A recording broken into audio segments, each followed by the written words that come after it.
Well, it happened to me.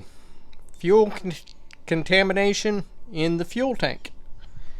I didn't think it would ever happen to me because I've always been very careful of where I buy my diesel fuel.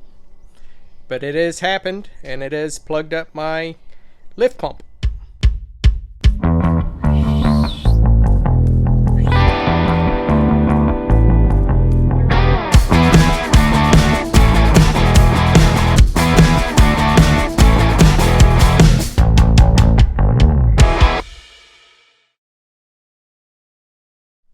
This is the bottom of my lift pump, and as you can see, it only takes a teaspoon of crud to plug up the intake into the lift pump.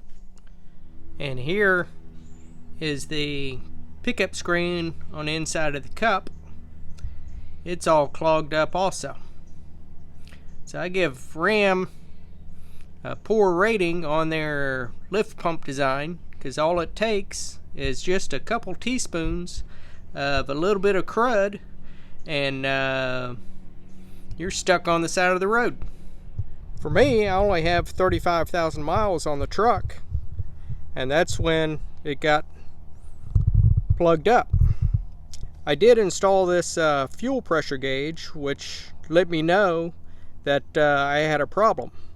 If I didn't have this gauge, I would have never known I had a problem and burned up my high pressure pump. Normally it will run at 15 to 12 psi, and when a filter gets clogged, the needle will drop down. Our last trip, it was running around 1 or 2 psi, and so I limped home on that, changed my fuel filters, and that didn't fix the problem. So then I figured, well, it has to be the screen or the lift pump. But I'd highly recommend anybody with a diesel get you a fuel pressure gauge, because it saved me probably $14,000 at the dealership from having a whole fuel system replacement. Ram has this capless fuel fill, which I went by Home Depot and got this plumber's plug from the time I bought the truck to keep any crud from getting in there. Normally you just leave it like that and just takes a teaspoon full of crud and it plugs up your lift pump. So I've always had that in there, and I've always was choosy of where I got my diesel fuel. I'm going to show you some stuff that worked for me that I couldn't find on YouTube that may help you out if you ever need to do this to your tank. What I have is a lift pump out of my toy hauler that is a transfer pump for pumping fuel that I used to get the fuel out. I used a 3/8 inch hose which fit down in here, and I'll show you later in a picture where there's a ball inside that makes it hard to get it in there, but I got it in. They use 3 different types of fuel line connectors. This one, when it's connected to the fuel line, you just pinch in here and then slide your fuel line off. That's on the return line. On your feed line, this connector, you push down on here, which opens up the clamps so you can slide it off. So push in, pull out. And the third type of connector, there's a red locking clip you remove, and then I used a fuel line removal tool that I slid over and then pulled it loose. This is a hose that goes to the fuel filter. And why Ram uses 3 different kind of fuel connectors is beyond me. Maybe it's so you don't get them mixed up and each hose goes to the right spot.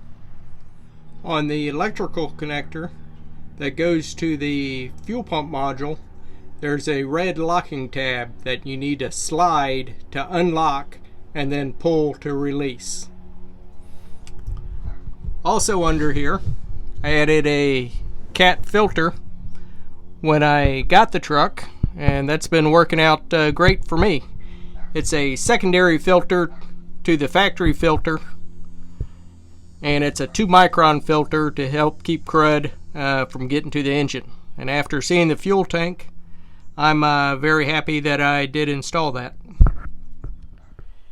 Here's a picture of the inside of my fuel tank, and you can see down on the bottom there's crud on the sidewalls, and I'm going to get in and clean all that out. But with the pickup screen on the fuel pump, it only takes a couple teaspoonfuls to plug up your pump. Now on the fill tube, there's a green ball down at the bottom. It looks like a float ball, and when the tank gets half full, it floats up to seal the inlet.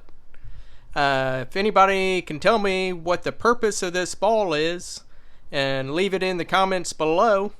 I'm just curious of what it does. What I did, I went ahead and took it out, because for me, when I put the fuel tubing in to suck the fuel out, this ball is in the way. So I took it out to be able to get the fuel tubing in to drain the tank.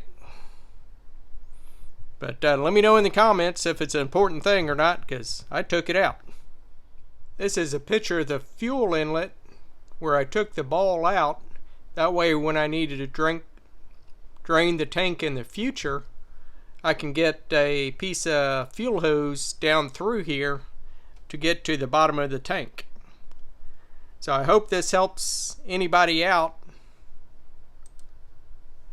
that is trying to pump fuel out of their tank to know what's going on when you try to put a piece of fuel hose in. I used a piece of 3/8, which I was able to get in there. If you use something larger, you're probably not going to get it in.